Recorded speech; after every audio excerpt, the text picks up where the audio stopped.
자, 오늘 하나님께서 우리에게 주시는 말씀은 창세기 37장 12절 말씀부터 24절 말씀까지입니다.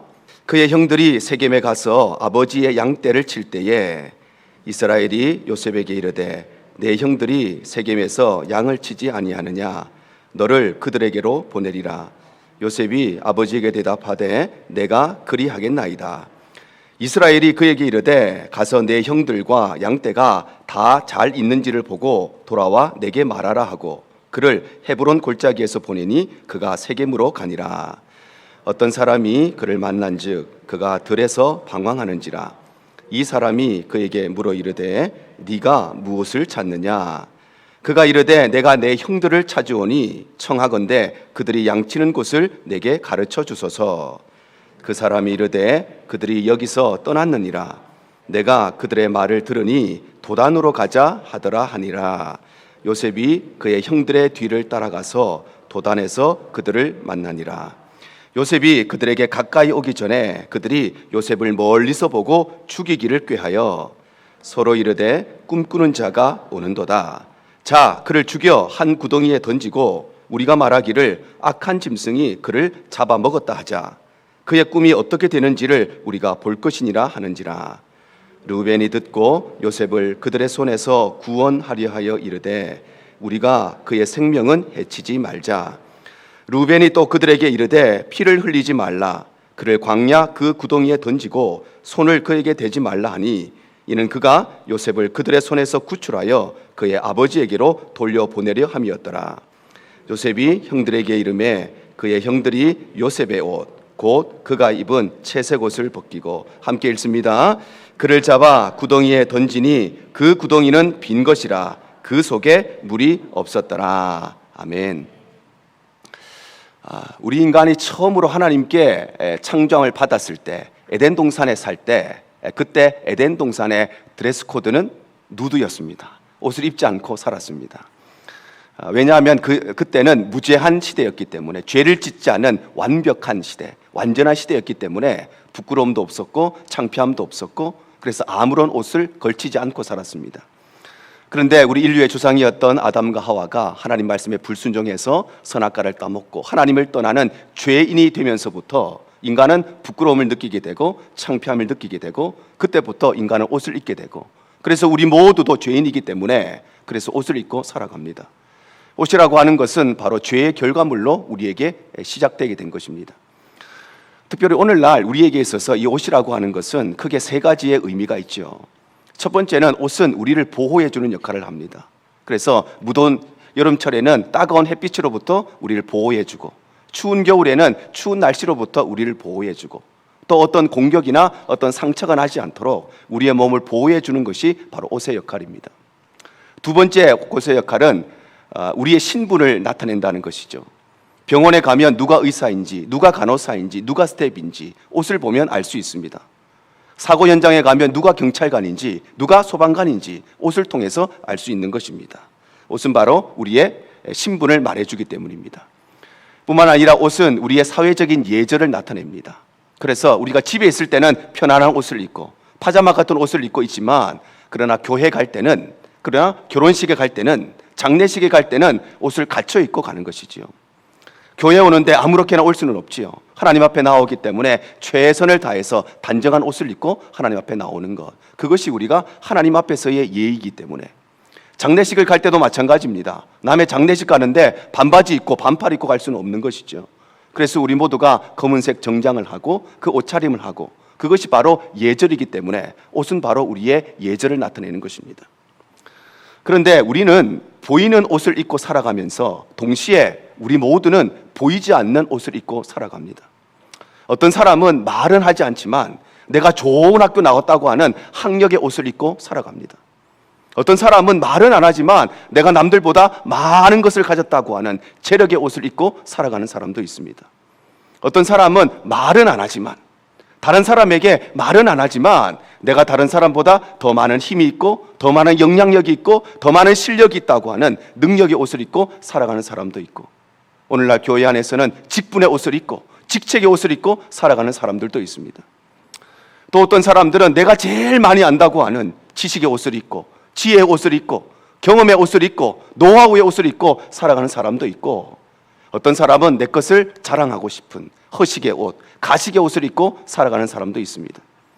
그런가 하면 또 어떤 사람은 내 생각이 다 맞다고 하는 고집의 옷을 입고 아집의 옷을 입고 살아가는 사람도 있습니다. 그런데 하나님께서는 우리가 말은 하지 않지만, 눈에는 보이지 않지만 내가 입고 있는 그 보이지 않는 옷, 하나님께서는 그것을 벗겨버리실 때가 있습니다. 오늘 성경의 이야기에도 요셉의 채색 옷을 하나님께서 벗기시는데, 하나님께서 그의 채색 옷을 벗김으로 인해서 그에게 어떤 메시지를 전하시는가, 오늘 함께 말씀을 나누기를 원합니다. 첫 번째로 벗겨진 채색 옷은 바로 미움의 터널을 통과하기 위한 것이었습니다. 바로 하나님께서는 요셉이 입고 있던 그 화려한 채색 옷을 벗게 하심으로 그로 통해서 미움의 터널을 통과할 수 있도록, 시기와 질투의 터널을 통과할 수 있는 사람으로 하나님은 그를 훈련시키시고 변화시키셨다는 것입니다. 요셉은 형들의 미움을 받았죠. 형들의 미움을 받은 이유는 크게 두 가지였습니다. 첫 번째 이유는 아버지였던 야곱의 편애 때문이었습니다. 아버지 야곱은 자신의 형님이었던 에서의 장자의 명분을 탈취해서 멀리 외갓집에 있는 하란에 가서 살았습니다. 그리고 외삼촌의 집에서 살았는데 그 외삼촌의 둘째 딸이었던 라헬을 사랑하게 됩니다. 그래서 외삼촌이었던 라반이 너의 품삯을 어떻게 줄까? 그러자 그가 저는 품삯이 필요 없습니다. 한 푼도 안 주셔도 됩니다. 대신에 제가 7년 동안 외삼촌 집에서 열심히 일할 테니까 저에게 둘째 딸 라헬을 아내로 주십시오. 그렇게 이야기하죠. 성경이 이렇게 기록합니다. 창세기 29장 20절입니다. 야곱이 라헬을 위하여 7년 동안 라반을 섬겼으나 그를 사랑하는 까닭에 7년을 며칠같이 여겼더라. 야곱이 라헬을 얼마나 사랑했는지 7년 동안 땡전 한 분 안 받고 일을 하는데도 불구하고 얼마나 사랑했는지 그 7년의 시간이 며칠처럼 느껴질 만큼 그는 아주 행복하고 아주 즐겁게 일을 했다는 것입니다. 그런데 7년의 세월이 모두 지났습니다. 그러자 라반의 말이 조금 바뀝니다. 원래는 라헬을 주겠다고 했는데 언니였던 레아를 줍니다. 그리고는 우리 문화에 동생이 언니보다 먼저 시집 가는 건 안 되는 거니까 언니가 먼저 가야 되고, 대신에 네가 7년 더 일하면 네가 원하던 라헬도 아내도 주겠다고 그렇게 이야기하죠. 야곱은 당연히 동생이었던 라헬을 사랑했기 때문에 당연히 그 제안을 받아들입니다. 창세기 29장 30절입니다. 야곱이 또한 라헬에게로 들어갔고 그가 레아보다 라헬을 더 사랑하여 다시 7년 동안 라반을 섬겼더라. 바로 이 야곱은 라헬을 얼마나 사랑했는지 합의 14년 동안 한 푼도 받지 않고 이 여자를 얻기 위해서 14년 동안 무보수로 일을 했다는 것입니다. 제가 지금까지 살면서 글쎄 제가 오랜 인생을 살지는 않았지만 14년 동안 결혼하려고 여자를 쫓아다녔다 그런 사람은 만나본 적이 없습니다. 14년 동안 그냥 쫓아다니는 것도 힘든 일인데 14년 동안 자신의 모든 삶을 다 바쳐서 한 푼도 받지 않고 14년 동안 이 여인을 위해 살았다면 야곱이 라헬을 얼마나 사랑했는가를 알 수 있는 것이죠. 그런데 라헬은 이토록 야곱의 사랑을 받았는데도 불구하고 결혼하고 나서 아이를 갖지 못했죠. 창세기 29장 31절에 기록합니다. 여호와께서 레아가 사랑받지 못함을 보시고 그의 태를 여셨으나 라헬은 자녀가 없었더라. 언니는 결혼하자마자 아들 4명을 순풍순풍 낳습니다. 그냥 연달아 4명을 낳습니다. 그리고 시간이 지난 후에 아들 2과 딸 1를 더 낳아서 6남1녀를 거느리게 됩니다. 그리고 그녀들의 시종이었던 비라와 실바도 각각 2명의 아들을 다 낳았습니다. 그런데 유독 라헬만은 아이를 갖지 못했습니다. 그런데 하나님께서 그 시간이 모두 지난 후에 하나님께서 그의 태의 문을 열어주시고 라헬에게도 아들을 주십니다. 창세기 30장 22절에서 24절입니다. 하나님이 라헬을 생각하신지라 하나님이 그의 소원을 들으시고 그의 태를 여셨으므로 그가 임신하여 아들을 낳고 이르되 하나님이 내 부끄러움을 씻으셨다 하고 그 이름을 요셉이라 하니 여호와는 다시 다른 아들을 내게 더하시기를 원하노라 하였더라. 바로 하나님께서는 라헬을 생각하시고 그를 불쌍히 여기셔서 그의 태의 문을 여시고 그에게 아들을 허락해 주셨다는 것입니다. 그래서 야곱에게 있어서 이 요셉은 많은 아들들 중에 한 명이었습니다. 그것도 12명 중에 한 명인데 11번, 11번째 아들이었습니다. 장남도 아니었고 키가 제일 큰 사람도 아니었고 공부를 제일 잘하는 아이도 아니었습니다. 그냥 11번째 아들이었는데 그런데 이 요셉은 야곱이 가장 사랑했던 라헬의 몸에서 태어났기 때문에 야곱은 그를 지극히 사랑했던 것입니다. 오늘 본문 창세기 37장 3절과 4절이 이렇게 말씀합니다. 요셉은 노년에 얻은 아들이므로 이스라엘이 다른 아들들보다 그를 더 사랑하므로 그를 위하여 채색 옷을 지었더니 그의 형들이 아버지가 형들보다 그를 더 사랑함을 보고 그를 미워하여 그에게 편안하게 말할 수 없었더라. 바로 야곱이 요셉을 얼마나 사랑했는지 다른 아이들에게는 지어주지 않은 가장 좋은 채색 옷을 그에게 지어 입혔기 때문에 요셉은 당연히 형님들에게 미움을 받을 수밖에 없었던 것입니다. 그런가 하면 요셉이 형님들의 미움을 받았던 이유는, 두 번째 이유는 자기 자신의 잘못 때문이었습니다. 창세기 37장 2절이 이렇게 기록합니다. 야곱의 족보는 이러하니라. 요셉이 17세의 소년으로서 그의 형들과 함께 양을 칠 때에 그의 아버지의 아내들 비라와 실바의 아들들과 더불어 함께 있었더니 그가 그들의 잘못을 아버지에게 말하더라. 바로 요셉은 형님들의 잘못을 아버지에게 달려가서 고자질을 했다는 것이죠. 형님들이 어떤 잘못을 지었는지는 알 수 없습니다. 눈 감아 줄 수 있을 만큼의 작은 잘못인지 아니면 절대 묵과할 수 없을 정도의 큰 잘못이었는지 그것은 알 수 없지만, 그런데 요셉의 나이가 17살이라면 그래도 형님들의 입장이 어떠할지, 말이라는 것이 아다르고 오다른 것인데 아마 지혜롭게 말할 수 있는 그런 나이임에도 불구하고 그는 참으로 철이 없었던지 아니면 융통성이 없었던지 형들이 잘못한 모든 것을 아버지에게 다 일러 바쳤다는 것입니다. 뿐만 아니라 그는 자신의 꿈의 이야기를 형님들에게 다 이야기해 줍니다. 창세기 37장 5절입니다. 요셉이 꿈을 꾸고 자기 형들에게 말하며 그들이 그를 더욱 미워하였더라. 요셉이 다른 꿈을 꾸었으면 괜찮습니다. 그런데 어떤 꿈을 꾸었습니까?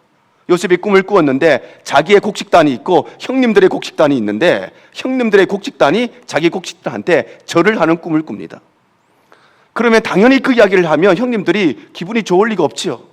그러니까 궁금하면 아버지한테 가서 아버지, 제가 이런 꿈을 꾸었는데 이게 과연 어떤 것입니까? 이렇게 물어보면 되는데 철이 없어서 그런 건지 융통성이 없어서 그런 건지 형님한테 가서 이 모든 이야기를 다 이야기하는 것입니다. 그러니 형님들이 요셉을 미워할 수밖에 없는 것이지요. 요셉이 또 꿈을 꿉니다. 두 번째 꿈을 꿉니다. 그것은 하늘의 해와 달과 11별이 자기에게 절하는 꿈이었습니다. 그 또 꿈을 꾸고 이게 무슨 꿈일까 그 생각을 하면 아버지한테 가서 물어보든지 또 형님들한테 가서 자신의 꾼 모든 꿈을 이야기해 줍니다. 그래서 자신의 이 잘못 때문에 요셉은 바로 형들의 미움을 받게 되는 것입니다. 그런데 형들이 요셉을 미워하는 것은 단순한 미움이 아니었죠. 그냥 꿀밤 한 대 쳐주고 싶은 그런 미움이 아니었습니다. 얼마나 요셉을 미워했는지 요셉을 죽이고 싶을 만큼의 아주 심각한 갈등과 시기와 미움이 형들의 마음에 있었던 것입니다. 그래서 요셉이 그들을 찾아왔을 때 형님들은 계획적으로 그를 죽이려고 합니다. 자, 오늘 본문 23절과 24절에 이렇게 말씀하고 있습니다. 요셉이 형들에게 이르매 그의 형들이 요셉의 옷 곧 그가 입은 채색 옷을 벗기고 그를 잡아 구덩이에 던지니 그 구덩이는 빈 것이라 그 속에 물이 없었더라. 바로 형님들은 물 한 모금 구할 수 없는 구덩이에 던져놓고 거기에 굶겨 죽이고자 했던 것입니다. 그런데 바로 이 일로 인하여서 요셉은 자신의 채색 옷을 벗게 되고 하나님께서는 바로 이 일을 통해서 그를 미움의 터널을 통과하게 하시고 시기와 질투의 터널을 통과하게 하셔서 요셉을 더욱더 하나님 앞에 깨끗한 사람으로 준비시키셨던 것입니다. 만약에 요셉이 아버지의 품 안에서 아버지의 사랑을 듬뿍 받으면서 걱정도 없이 염려도 없이 말하며 아버지가 다 들어주는 그런 온실 속에 화초같이 살았다면 아마 그는 어른이 되었을 때에 누군가의 미움을 받고 누군가의 시기를 받고 누군가의 질투를 받으면 그는 그 일 앞에 낙심하고 절망하고 쓰러질 수밖에 없었을 것입니다. 그런데 하나님께서는 그의 채색 옷을 벗기심으로 인하여서 그로 하여금 모든 미움의 터널을 통과하게 하시고 시기와 질투를 모든 터널을 통과하게 하셔서 그를 하나님 앞에 더욱더 온전한 사람으로 세우게 되시는 것입니다. 그래서 그는 이후에 더 많은 고난을 겪지요. 노예로 팔려갑니다. 감옥에 갇힙니다. 누명을 씁니다. 배신을 당합니다. 그럼에도 불구하고 그 모든 고난들, 사람을 미워할 수 있는 그 상황 속에서도 그 일을 꿋꿋하게 이겨내고 그것을 인내할 수 있었던 것은 바로 이 미움의 터널을 통과했기 때문에, 그리고 나아가서는 이 요셉이 자신을 죽이고자 했던 형님들까지 용서해 줍니다. 창세기 50장 19절에서 21절이 이렇게 말씀합니다. 요셉이 그들에게 이르되 두려워하지 마소서. 내가 하나님을 대신하리이까. 당신들은 나를 해하려 하였으나 하나님은 그것을 선으로 바꾸사 오늘과 같이 많은 백성의 생명을 구원하게 하시려 하셨나니 당신들은 두려워하지 마소서. 내가 당신들과 당신들의 자녀를 기르리이다 하고 그들을 간곡한 말로 위로하였더라. 바로 요셉은 이 미움의 터널을 인내 가운데 통과했기 때문에 자신을 죽이고자 했던 형님들까지도 용서해주고, 용서하는 정도가 아니라 그들을 격려해주고 위로해주고 그들의 모든 삶과 자녀들의 삶까지도 책임져 주겠다고 이야기하는 것입니다. 그런데 우리의 인생에도 요셉의 인생과 같이 미움을 받을 때가 있고 누군가의 시기와 질투를 받을 때가 있습니다. 그런데 우리가 이 미움의 터널을 통과하지 않으면, 우리가 이 시기와 질투의 터널을 통과하지 않으면 우리가 하나님 앞에 온전하게 설 수 없고 하나님 앞에 쓰임받을 수가 없는 것입니다. 그래서 성군이었던 다윗도 미움의 터널을 통과했습니다. 그는 아무도 나서지 않는 골리앗과의 전쟁에 나서서 그 골리앗을 넘어뜨리고 온 민족을 구하는 영웅이 됩니다. 그런데 사울의 질투를 받습니다. 사울의 미움을 받습니다. 단순히 미워하는 정도가 아니라 사울은 다윗을 공개적으로 죽이고자 했습니다. 사무엘상 19장 1절입니다. 사울이 그의 아들 요나단과 그의 모든 신하에게 다윗을 죽이라 말하였더니, 사울은 다윗을 그냥 미워한 것이 아니었습니다. 공개적으로 자신의 아들과 모든 신하들에게 다윗을 죽이라고 명령한 것입니다. 그럼에도 불구하고 다윗은 끝까지 사울을 해하지 않지요. 왜냐하면 그는 미움의 터널을 통과하면서, 시기와 질투의 터널을 통과하면서 그는 하나님 앞에 깨끗한 사람으로 세워졌기 때문입니다. 다니엘도 마찬가지입니다. 다니엘 6장 4절입니다. 이에 총리들과 고관들이 국사에 대하여 다니엘을 고발할 근거를 찾고자 하였으나 아무 근거, 아무 허물도 찾지 못하였으니 이는 그가 충성되어 아무 그릇됨도 없고 아무 허물도 없음이었더라. 다니엘은 아무 잘못한 것이 없었습니다. 누군가에게 폐를 끼친 것도 아니었습니다. 남의 잘못을 고자질한 것도 아니었습니다. 그럼에도 불구하고 많은 동료들의 미움과 시기와 질투를 받았다는 것입니다. 그런데 그럼에도 불구하고 나를 미워하는 그 사람들, 이유 없이 나를 시기하고 질투하는 그 사람들, 다니엘은 미워하지 않고 시기하지 않고 질투하지 않고 이 모든 시기의 터널, 이 모든 미움의 터널을 통과하고, 그래서 이 다니엘이 역사에 없는 세 개 나라의 총리가 되는 위대한 사람으로 쓰임받게 되는 것입니다. 사랑하는 성도 여러분, 하나님께서는 이와 같이 우리의 인생에도 우리가 입고 있는 이 채색 옷을 벗기실 때가 있습니다. 다른 사람에게는 말하지 않지만 나 혼자 알고 있지만 내가 입고 있는 그 학력의 옷, 내가 입고 있는 그 재력의 옷, 내가 입고 있는 그 능력의 옷, 내가 입고 있는 그 직분의 옷, 그 직책의 옷, 그것을 하나님께서 벗기실 때가 있다는 것입니다. 뿐만 아니라 하나님께서는 우리로 하여금 미움의 터널을 통과하게 하시고 시기와 질투의 터널을 통과하게 하실 때가 있습니다. 그런데 이것은 우리를 어렵게 하고 넘어뜨리게 하고 쓰러지게 만들려고 이 일을 허락하시는 것이 아니라 하나님께서는 이 일을 통하여서 우리를 더욱더 깨끗한 사람으로 하나님께서 우리를 세우시고 사용하시기 위함인 것입니다. 사랑하는 성도 여러분, 우리 가운데 이유 알 수 없는 미움을 받고 계신 분이 있습니까? 나는 아무 잘못한 것이 없는데 괜히 다른 사람들에게 시기와 질투를 받고 있는 분들이 계십니까? 여러분, 끝까지 인내하시기를 바랍니다. 끝까지 견디시기를 바랍니다. 그럴 때에 우리가 이 미움의 터널을 통과하고 시기와 질투의 터널을 통과하면 하나님께서 우리를 더욱더 정금과 같이 준비시키시고 세우셔서 하나님의 더 크고 위대한 일에 우리를 사용해 주시는 것입니다. 자, 두 번째로 벗겨진 채색 옷은 유혹의 장애물을 통과하기 위한 것이었습니다. 바로 하나님께서는 요셉이 입고 있던 그 화려한 채색 옷을 벗기셔서 그로 하여금 유혹의 장애물을 통과할 수 있는 사람으로, 그런 거룩한 사람으로 준비시키셨다는 것입니다. 요셉은 형님들에 의해서 구덩이에 빠지게 됩니다. 죽을 위기에 있었지만 가까스로 목숨을 구하게 되고 그 이후에 미디안 상인에 의해서 은 20에 팔려서 노예로 팔려가게 됩니다. 그리고 애굽으로 팔려가게 되는데 그곳에서 마침 바로의 신하였던 친위 대장, 지금으로 말하면 대통령 경호실장 같은 역할을 하고 있었던 보디발의 집으로 팔려가게 됩니다. 그리고 요셉은 그 절망적인 상황이지만 말도 통하지 않고 언어도 통하지 않고 17살짜리가 가정을 떠나서 먼 나라에 혼자 왔으니, 그것도 노예로 팔려왔으니 얼마나 힘듭니까? 말도 못하죠. 그런데 그 상황에서도 그런 맡겨진 자신의 일들을 묵묵히 최선을 다해서 감당해서 주인의 인정을 받게 되고, 그래서 주인의 모든 소유물을 관리하고 총괄하는 가정 총무가 되게 됩니다.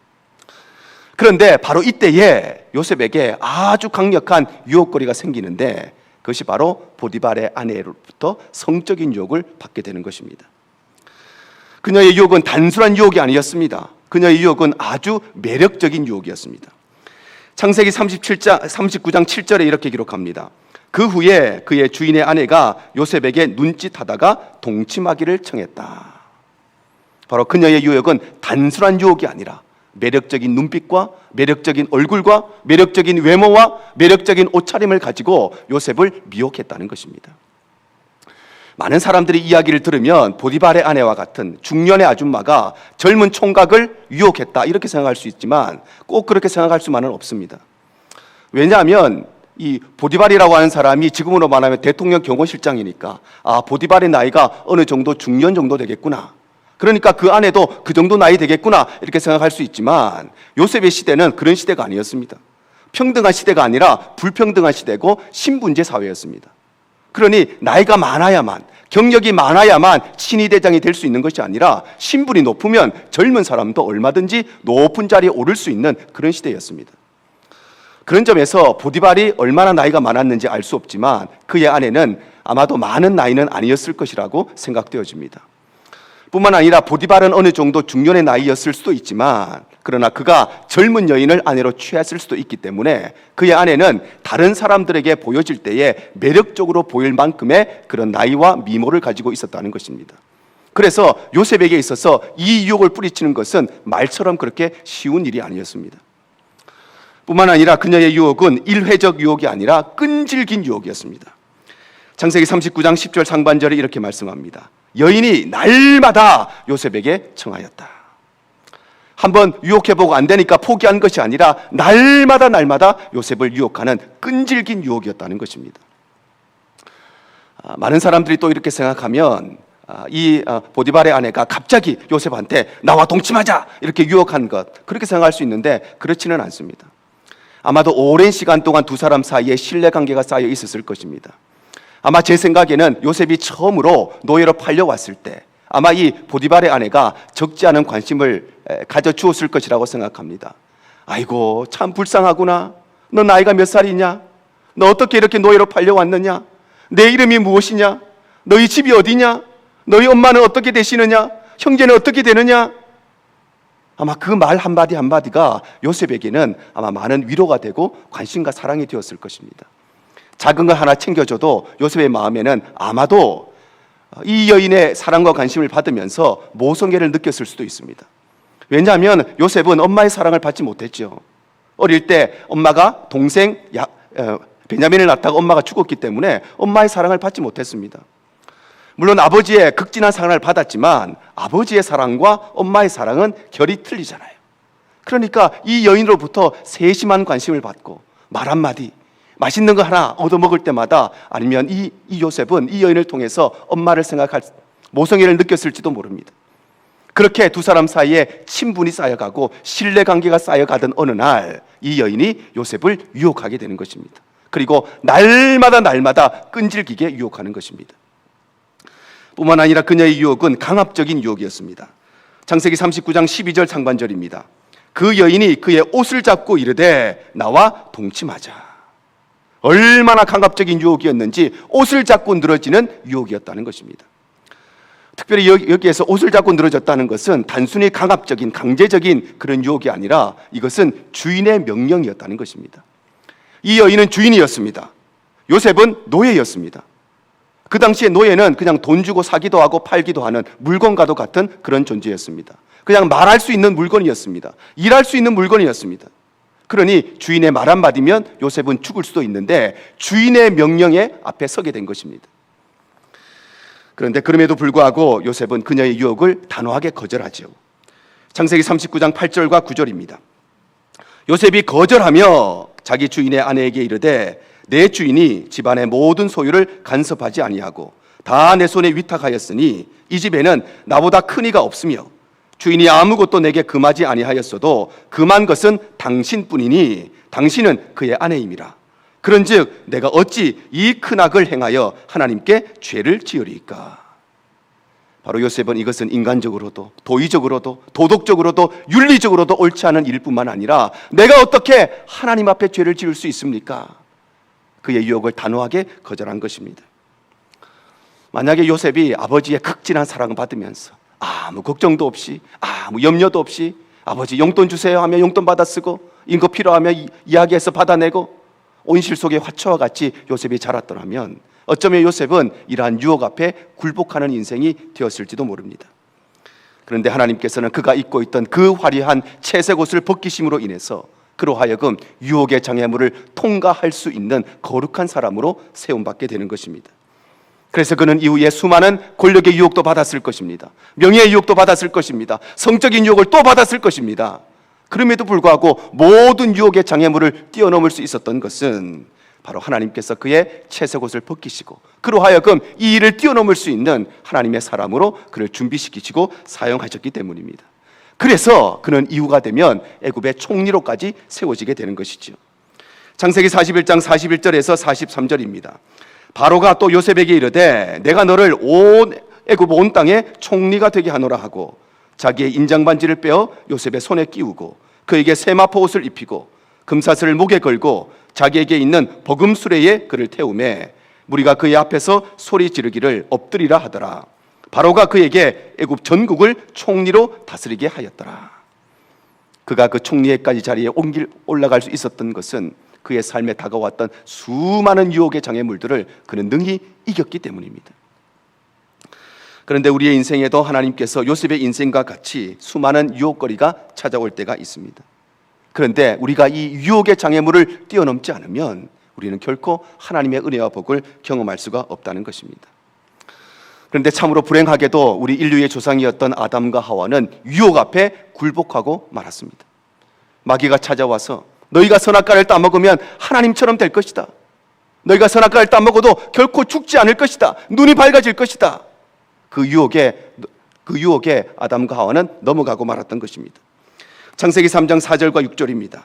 뱀이 여자에게 이르되 너희가 결코 죽지 아니하리라.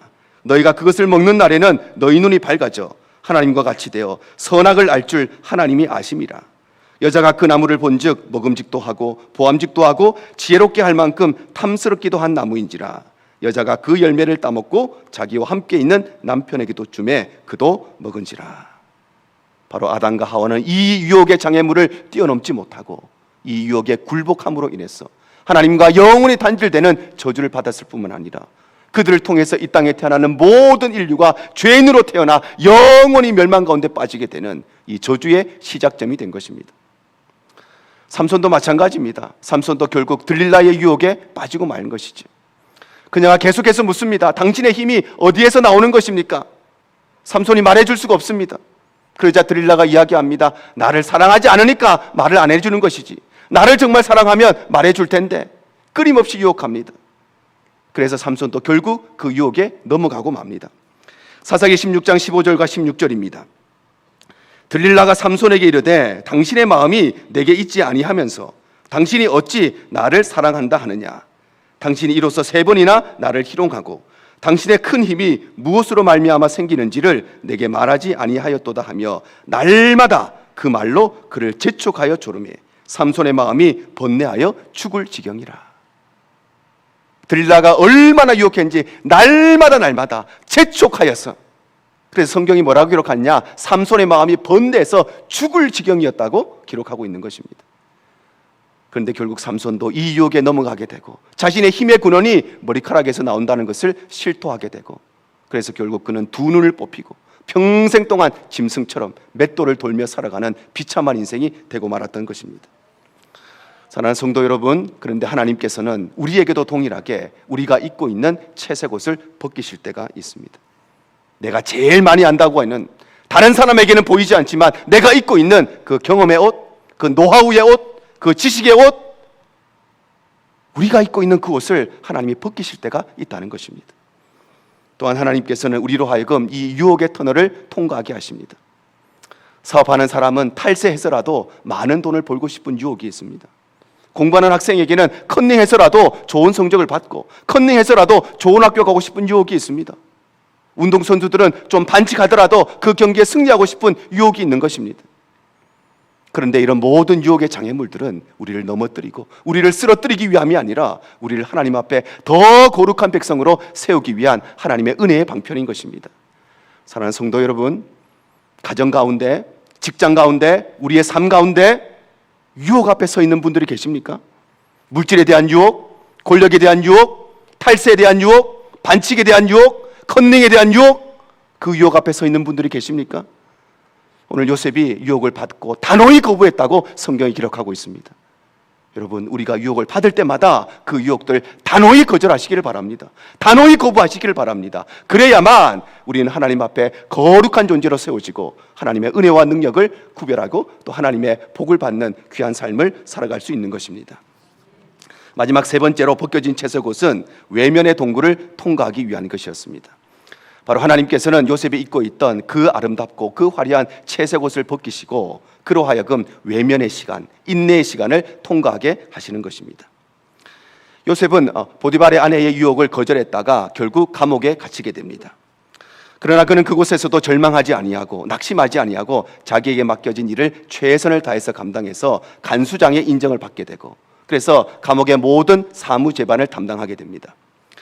그러던 어느 날 그는 감옥에 와 있던 술 맡은 관원장과 떡 맡은 관원장을 만나게 되고 이 두 사람이 꿈을 꾸는데 그 꿈이 무엇인지 알 수가 없습니다. 그런데 요셉이 그 꿈을 해석해주고 얼마 안 있다가 그 꿈이 그대로 이루어집니다. 자, 창세기 40장 21절과 22절입니다. 바로의 술 맡은 관원장은 전직을 회복하며 그가 잔을 바로의 손에 받들어 드렸고 떡 굽는 관원장은 매달리니 요셉이 그들에게 해석함과 같이 되었다 말씀합니다. 바로 술 맡은 관원장은 요셉의 해석과 같이 누명을 벗고 복직해서 원래의 자리로 돌아갔고 떡 맡은 관원장은 요셉이 이야기한 대로 매달려 죽었다는 것입니다. 그런데 누명을 벗고 자기의 자리에 복직했던 이 술 맡은 관원장이 요셉을 꺼내줄 줄 알았는데 요셉의 누명을 벗겨줄 줄 알았는데 그가 요셉을 잊어버립니다. 창세기 40장 23절입니다.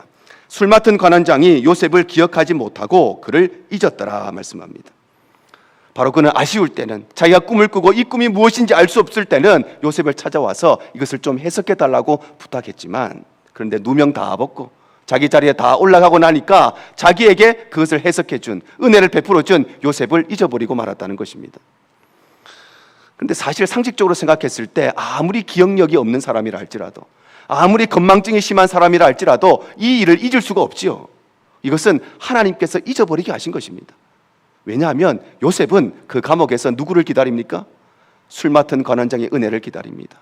언제쯤 연락이 올까? 나를 구해줄 텐데 내 누명을 벗겨줄 텐데 하나님께서는 그에게 요셉을 잊게 하심으로 요셉으로 하여금 사람을 의지하지 않도록 그를 훈련시키시는 것입니다. 그리고 이때부터 요셉은 인내의 시간이 시작됩니다. 그는 2년 동안 감옥에 갇혀 있었습니다. 그 2년의 시간 동안 그는 인고의 세월을 지나면서 하나님께서 그를 세우시고 훈련하는 시간을 거치게 되는 것입니다. 더욱이 요셉은 이때가 애굽에 팔려온 지 13년이 되었습니다. 17살 때 팔려와서 이제 30살이 되었습니다. 13년 동안 하나님이 아무런 은혜를 주시지 않으셨습니다. 진짜 하나님이 살아계신지 아니면 나를 버리셨는지 여전히 그는 노예의 삶을 살고 있고 여전히 누명을 쓰고 있고 여전히 감옥 안에 있습니다. 그런데 23년의 세월 그는 그 인고의 세월 인내의 시간을 묵묵히 지내는 것입니다. 만약에 요셉이 아버지의 품 안에서 평생 살았다면 그래서 아버지의 사랑을 받고 부족한 것 없이 자랐다면 그는 어쩌면 고난 앞에 그는 어쩌면 낙심 앞에 쓰러지는 인생이 될 수밖에 없었을 것입니다. 그런데 하나님께서는 그의 채색옷을 벗기시고 그로 하여금 이 인내의 시간을 통과하게 하심으로 하나님께서 사용하실 수 있는 강인한 사람으로 훈련시키시고 준비시키셨던 것입니다. 그런데 우리의 인생에도 하나님께서 이런 인내의 시간, 인고의 시간을 우리에게 요구하실 때가 있습니다. 그래서 우리가 이 인내의 시간을 통과하지 않으면 우리는 하나님 앞에 쓰임받을 수가 없고 하나님의 은혜와 복을 누릴 수가 없는 것입니다. 그래서 모세도 40년이라고 하는 광야의 세월, 인고의 시간을 보내고 그 이후에야 하나님의 부르심을 받고 이스라엘 백성들의 영도자가 되고 출애굽하게 되는 위대한 위인이 되게 된 것입니다. 다윗도 마찬가지입니다. 다윗이 하나님의 선택함을 받고 곧바로 왕이 된 것이 아니었습니다. 그는 하나님의 선택함을 받고 사무엘에 의해서 기름 부음을 받고 난 뒤에 10년이 지난 후에야 왕이 되었습니다. 하나님께서는 이 10년의 인내의 세월, 이 인고의 세월 동안 그를 훈련시키셔서 더욱더 강인한 사람으로 세우셨던 것입니다. 바울도 마찬가지입니다. 그가 하나님을 극적으로 만납니다. 부활하신 예수를 만났습니다. 그 즉시로 하나님의 위대한 일을 했느냐? 그렇지가 않아요. 그는 그 길로 아라비아 광야로 가서 3년 동안 깊은 기도의 훈련, 깊은 말씀의 훈련, 깊은 선교의 훈련, 깊은 목회의 훈련을 받고 그 이후에 이 인내의 세월, 인고의 세월 동안 준비되어서 하나님 앞에 쓰임을 받게 되는 것입니다.